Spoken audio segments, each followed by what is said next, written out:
Hello, recorder players. Let's warm up first and then we'll look at some music. Listen first, sing second, play third.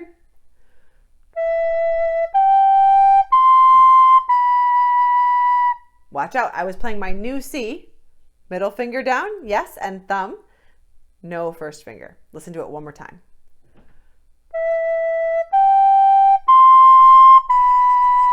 Let's sing it and finger it. 1, 2, ready, here we go.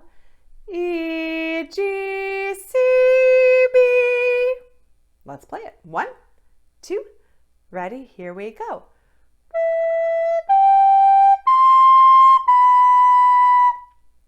All right, listen to one more.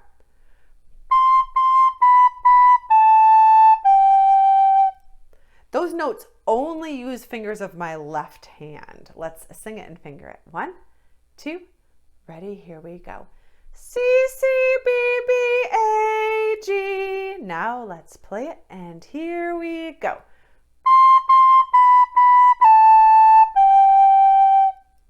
Okay, friends, now in our packet, the second page, we have Song of the Volga Boatman.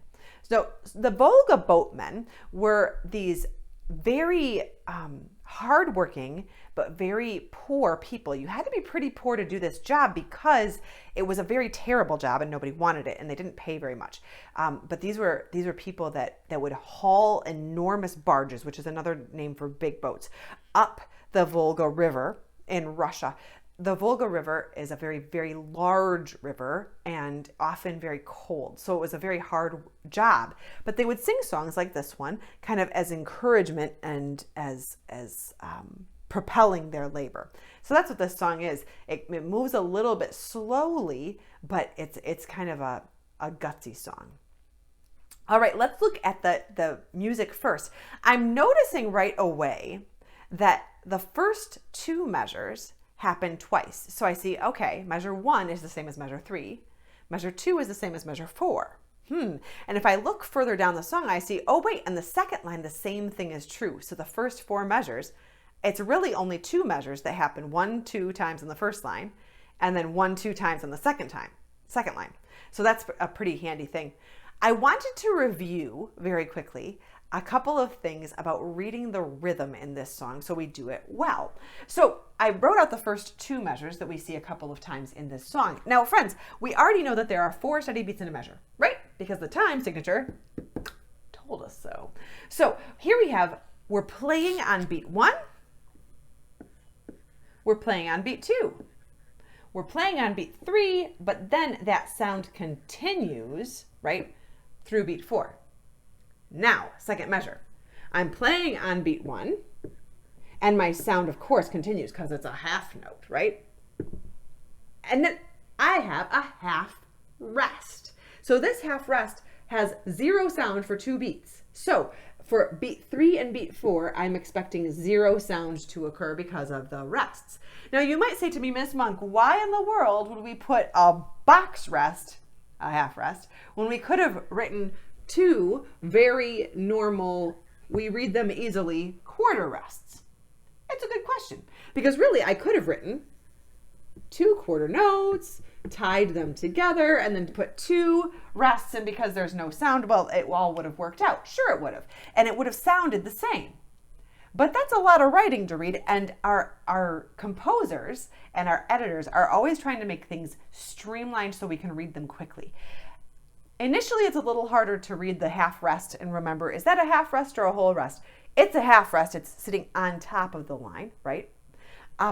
But it's going to be better for us in the long run. So if I look at the first 2 measures, I'm going to count them. 1, 2, 3, 4. 1, 2, 3, 4. And we'll have to resist the temptation to play any sound on beat 3.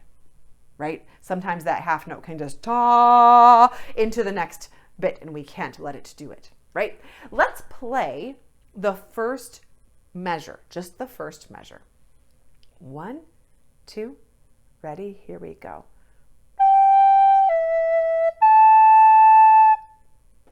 Now the second measure is super easy because it has 1 note and 1 rest in it.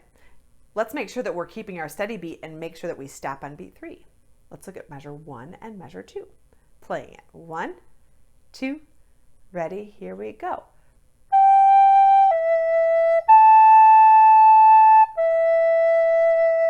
3, 4. And I need to keep the count going in my head, or I could even tap my toe to make sure that I'm keeping my half note. Only 2, but also exactly 2, right? Now, my friends, we said that we could go ahead and play that 2 measures 2 times, and we'd play the first 4 measures. So let's do that. We'll play measure 1, 2, 3, and 4. 1, 2, ready, here we go.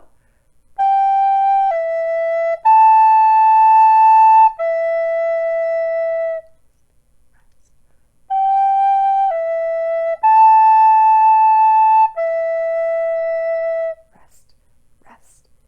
Now, before we look at the next 4 measures, let's just notice already that we have just done the first half of the second line as well. We are ahead of the game. Awesome.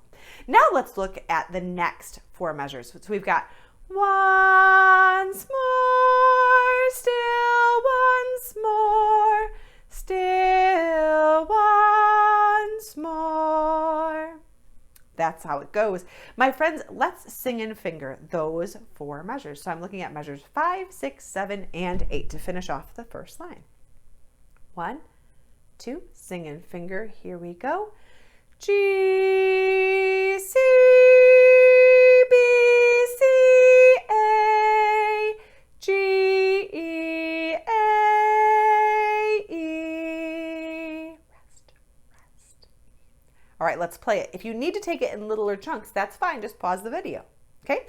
Measure 5, 6, 7, and 8. 1, 2, ready, here we go.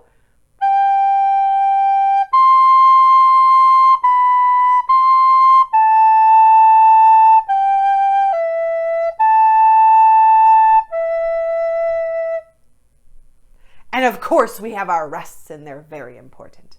Now, friends, my eagle eye is noticing, oh wait, the last 4 measures of the second line similarly are the same. So now we're actually prepared to play the entire piece of music. So let's start at the beginning. We have to make sure that we don't rush, that we play all the notes for their full value, and that we hold all the rests silent.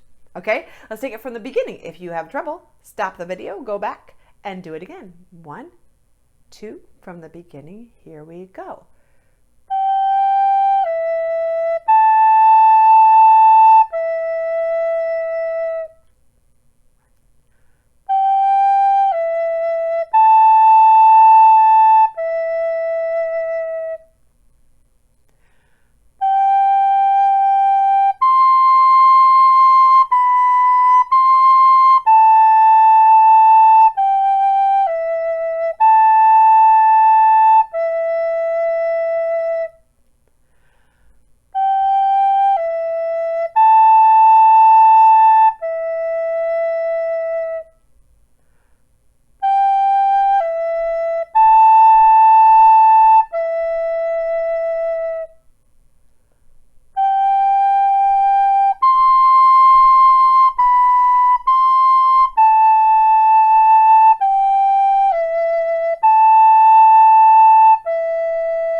Okay, friends, I hope that you are well and that works for you. If you're having trouble, send me a message and I'd be more than happy to help. God bless you.